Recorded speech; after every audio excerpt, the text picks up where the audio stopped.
What's up everybody, this is John. We're nearing the end of the year, and man has it been a good year for video games. I still haven't gotten a chance to play through every single game I've wanted to for 2016, but I'll go over my top 5 games of the year. Dark Souls 3 was the first new game of 2016 I picked up, and arguably the most frustrating. But not frustrating in the way that Demon Souls, Dark Souls, and Dark Souls 2 is. I think the reason why I love Dark Souls 3 so much is because mechanically it's very similar to Bloodborne. Those familiar with Bloodborne know that your survival relies on dodge attacks and, more often than not, quick movement to defeat your enemies, and that's a problem I always had with the original Souls games. They often felt very sluggish, and no matter what character I would select, I felt like I was trudging through a trough of molasses when I tried to face an enemy. And Dark Souls 3 just doesn't feel this way. It's much quicker than its predecessors and just flows much more like Bloodborne. Not to mention, it's still difficult as all hell, and I can appreciate a good challenge. Next on my list is Pokemon Sun and Moon. While the basic formula of the game is still very much like every other Pokemon game before it, everything new it tries it does right. From the Trials and Z moves to the Ultra Beasts and lack of HMs, it's just all made the game feel fresh, even though, like I said, it's the same basic formula. You still have a rival, you still have to face the leaders for each trial, and there are still the iconic buffoons that make up a global organization bent on stealing Pokemon in the form of Team Skull, but it's fresh and inviting and doesn't feel like something you've done a million times before. My number 3 is Overwatch. Everyone knows by now that Overwatch took the Game of the Year award home during the 2016 Game Awards, and for a good reason. The fact that a completely multiplayer-based FPS could achieve such a feat just shows that Overwatch is more than meets the eye. From the fantastic character designs, clever maps, and variety of modes to play in, Overwatch can turn even a hardened campaign gamer into a competitive junkie salivating for just one more match. Not to mention, the lore is absolutely addicting, and the animated shorts that Blizzard releases every so often leak of Pixar appeal, and the story will keep you captivated as each new piece is set into place.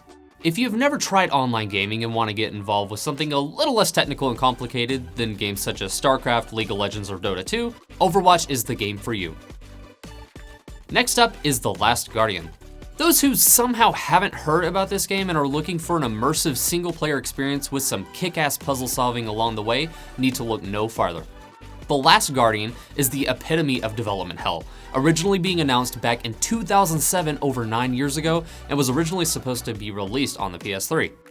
Hell, the head director of the game, Fumito Ueda, even left Sony during the middle of development of the game and just had to work as a consultant for the game until development was finished. So needless to say, we're lucky this game even saw daylight.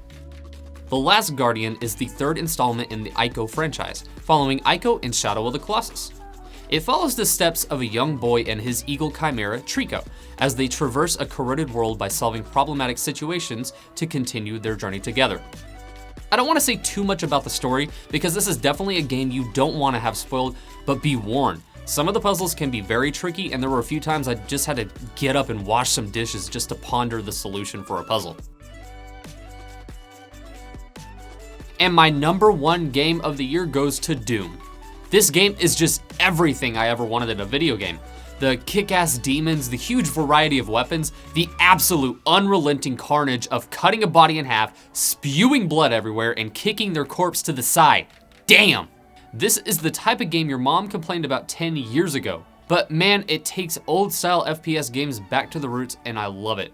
Doom is the most raw form of visceral entertainment I have seen in a video game in a long time, and I find myself going back to it again and again just to take a part in the slaughter. The campaign mode is challenging enough to not make you want to slam your controller into a wall, but still keeps you on your toes.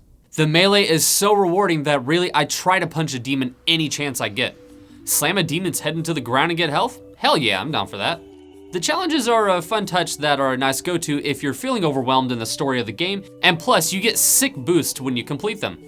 Seriously, Doom is the most fun in a single player game I've had in a long time, and to date there is nothing better for blowing off steam than slaughtering a bunch of demons with your huge ass chainsaw.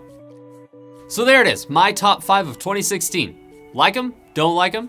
Let me know, I'd be happy to disagree with you. And please remember to like this video and subscribe to our channel for my most anticipated games of 2017.